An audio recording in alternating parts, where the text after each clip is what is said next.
Hello, my name is Benjamin Hart. I'm an American attorney and the managing director of Integrity Legal here in Bangkok, Thailand. It sort of came to the forefront of my mind in recent weeks that I hadn't done a video in quite some time regarding the derivative visas that are available out there for children of either applicants for things like the K-1 fiance visa or the K-3 marriage visa. But also it's worth pointing out that there are effectively sort of derivative visas for the children of the seeker of a CR-1 or IR-1 visa.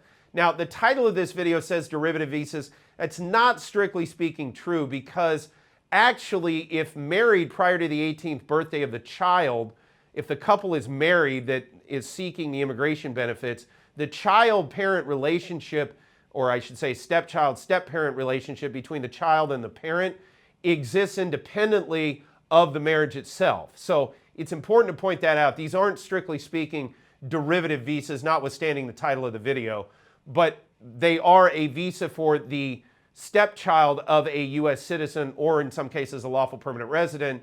But at the end of the day, what I'm talking about here is we will often see these cases processed in tandem with the spouse of an American citizen who is seeking either an IR-1 or CR-1 visa. So that's the important thing to understand there. Again, it generally falls under the IR-2 category, immediate relative to, where they are the stepchild of an American citizen. Now, much like with the immigrant spouse visas, we're dealing with the I-130 petition. So again, it's an independent relationship. The interesting thing about this is, if married prior to the 18th birthday of the child, if the couple is married, if there's a subsequent divorce, the actual parent-child relationship or step-parent-stepchild relationship exists independently of the marriage. So that visa can still be sought, notwithstanding those circumstances.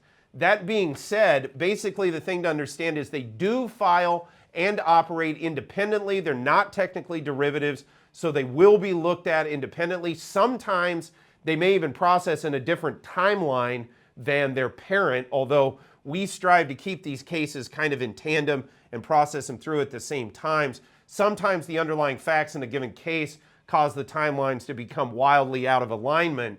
That said, again, we strive to keep them together in the hopes that they can interview together and they can process through together. That being said, they technically are independent petitions and they process as such. For those who find themselves a bit overwhelmed by the entire immigration process, for those who are not yet married and wondering, is it a good idea to get married and seek a marriage visa or a better idea to seek a fiance visa?